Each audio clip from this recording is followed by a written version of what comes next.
What do you think language learning is going to be like in the future?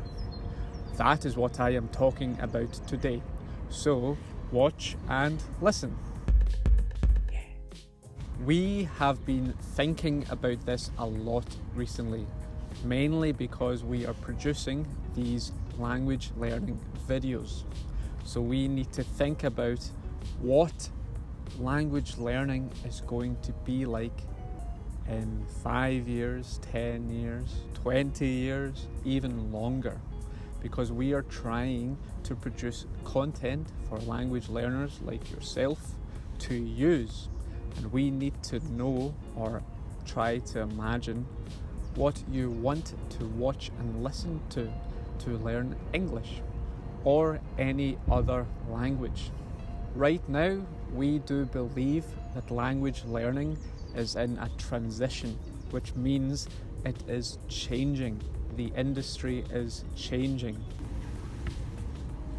One reason is that it is so easy to produce content, to create videos or podcasts and put it online to share it with people.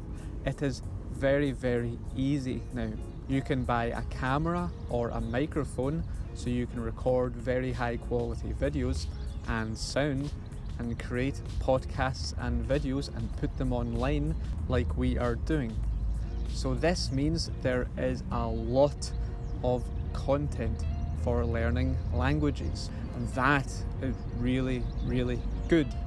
It is really good because you want as much content online as possible, because if there is a lot of content, it is more likely there is good content which is going to keep you engaged in your language learning journey. And this is a game changer. No longer do you need to go into a library and find a dusty language learning book to read about grammar rules, which, to be honest, in my opinion, can be quite boring. And that can actually turn you off, so make you want to stop learning a language.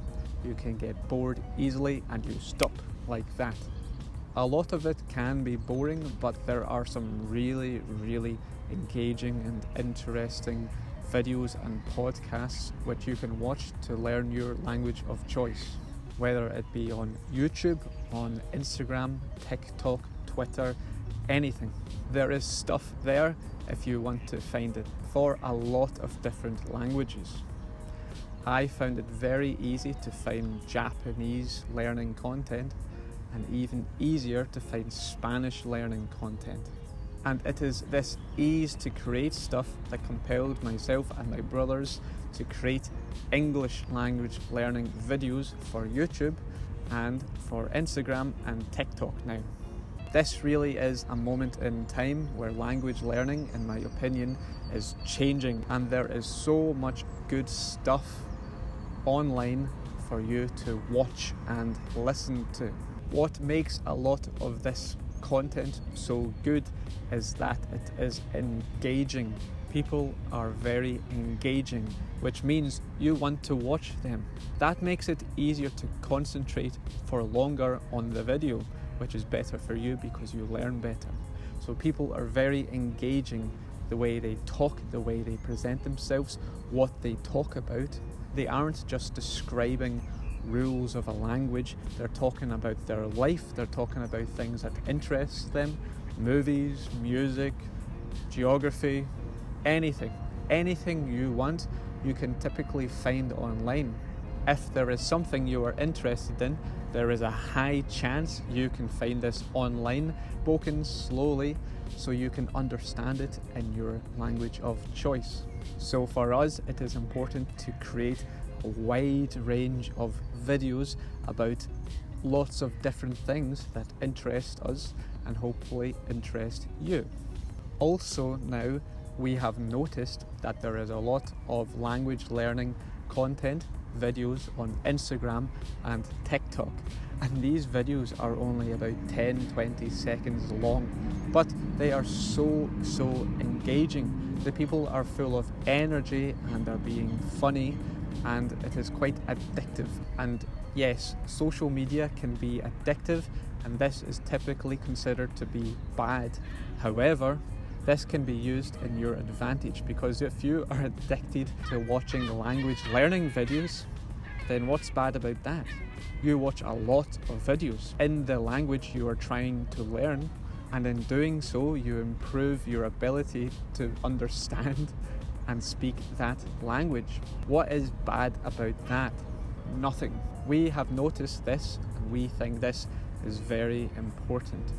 To use these platforms like YouTube and Instagram and TikTok, which are typically considered quite bad because people are addicted to them and can't stop using them, and actually use it to your advantage. So you can control what type of videos you are shown and then watch a lot of them, and that way you can improve your understanding of the language you are watching. And I believe this is the future of language learning. A lot of really engaging, addictive content to hook you in, so you watch a lot and you listen a lot, and that way over time your understanding of the language improves. Also, there are other technologies which we believe might also be used for language learning in the future. One technology is Alexa or Siri or whatever their names are, these smart speakers in your house. These offer a lot of different opportunities for language learning. So imagine you wake up in the morning and you have your home speaker next to your bed, and you say, "Alexa, play Spanish radio." You have Spanish radio, and then you get up and you get ready for the day whilst the Spanish radio is playing, which means you are listening to music first thing in the morning. So you waste no time, and there is very, very little effort put into it. So you don't have to take out your phone, open the app, find the stream or radio station you want to listen to, and then play it, and then hook it to your speaker by Bluetooth, and blah blah blah blah. Any effort makes it less likely that you are going to do something. So what you want is for things to be as simple as possible. Wake up, Alexa, play blah, and then it will play it, and it can play it throughout the entire house. So it can play it in your bedroom, it can play it in the bathroom when you're brushing your teeth or having a shower, in the kitchen when you are making your breakfast, and in the living room when you are sitting down drinking your coffee. That means you get hours and hours and hours of language immersion. Immersion is when you are surrounded by something, so you can be immersed in water or a language. If language is playing everywhere in your house, you are immersed in it. Same thing as when you live in a different country with a different language, you hear the language everywhere, so you are immersed in the language. And this, I believe, is a real advantage of new technologies for language learning. Not only do I believe that you could just tell it to play the radio, you could also say, play very beginner Korean, and then it will play Korean audio, which is at a very beginner level. So that means that even if you just started a language, you can still immerse yourself in that language. That is what we are trying to do with our channel. We are creating content at all different levels for all different learners, no matter what their understanding or level of English is. And it is important that the content at every single level is just as good, just as engaging, and just as fun to watch or listen to. Because typically starting a language is a nightmare. It is so difficult and it is not fun, and you have to push through, but there's no reason why it can't be good. And that, I believe, is where the future of language learning is going, to ensure that starting a language can be fun and can keep people hooked, keep people engaged.